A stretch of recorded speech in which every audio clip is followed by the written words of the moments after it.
through here. Longest river? No, the Second longest river. The Shannon is the longest river in the British Isles.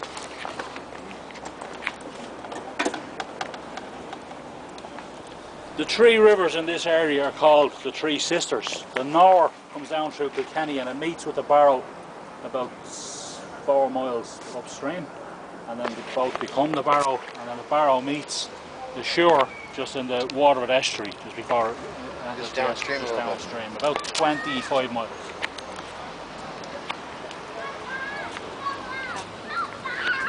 So folks, this is it. We're on the main deck of Dunbrody, and this is a full-scale replica built here in New Ross and launched in 2001.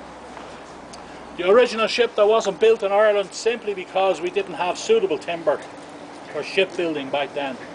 But she was commissioned by Mr. Graves here in the town, merchants here in the town, and built in Quebec in Canada by an Irishman in 1845 as a cargo vessel.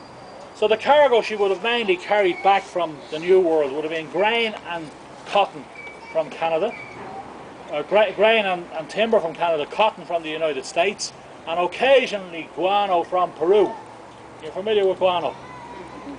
No. No, bird and bat. That's what they threw overboard. Yes.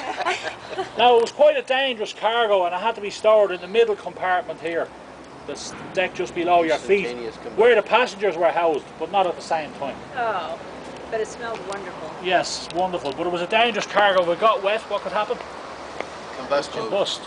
So they had to remind the sailors to store high in transit, and that's where the word comes from. S, they'd write on the side of the ship on the inside, S for store, H for high, I for in, and T for transit. That's where the word comes from. The ship had a crew of 12, and they had to work extremely hard to keep the ship afloat.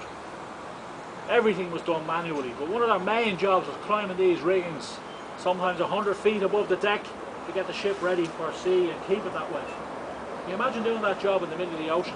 No. This ship would be pitching and rolling in all directions. So they couldn't allow steerage passengers just to wander around here at will. So steerage passengers were only allowed up on deck in groups of 20 for half an hour a day to do 2 jobs. The first one was to empty those buckets. That's your toilet facility. Everything goes in the bucket, top and bottom end. Does everybody know how to empty a bucket at sea? No. With the wind. Yeah, downwind. Do you know what that means? No. See, most people, downwind, yeah. most people don't know what that means. Yeah. They think they do. So we give simple instructions. Spit first, because you don't want what's in that bucket to blow back in your face. Right. It mightn't all be yours. And the other job you had to do, remember we said you got some flour? You have to bake some bread. And you have to do it over an open fire, like this one. I want to keeps moving these out of sight. I want them up here on display. 3 or 4 of these braziers were lit around the deck. You mixed your flour and your water into a thick paste, and you baked it over one of these fires. So what do you end up with? A hard, tasteless bread.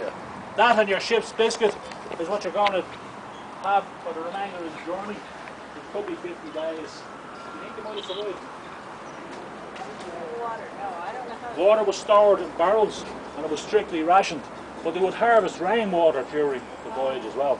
But it was still strictly rationed, 6 pints a day, as we said, for drinking and cooking, not for washing. You mixed your flour and your water, and as you said, you baked it over that. But what would you do during stormy weather? Not a lot. You wouldn't be allowed up here at all. The fires wouldn't be lit. You'd be confined below decks, and you were totally reliant now on your ship's biscuit, maggots and all, because that's all you have to eat. So what would you do if a storm lasted more than 2 or 3 days? Your ship's biscuit is gone. Pray a lot. But, you know, that's probably the best thing you could do, but you still have your flour and your water, but no way of baking it. So you eat the paste? Well, that'd be the worst thing you could do, but that's what some people did. And that would make them very ill, would weaken them further, and allow disease to take hold. Now, if you died on one of these ships, Overboard. well, we like to say a burial at sea, sir. It sounds kinder. It's the same difference, though. Now,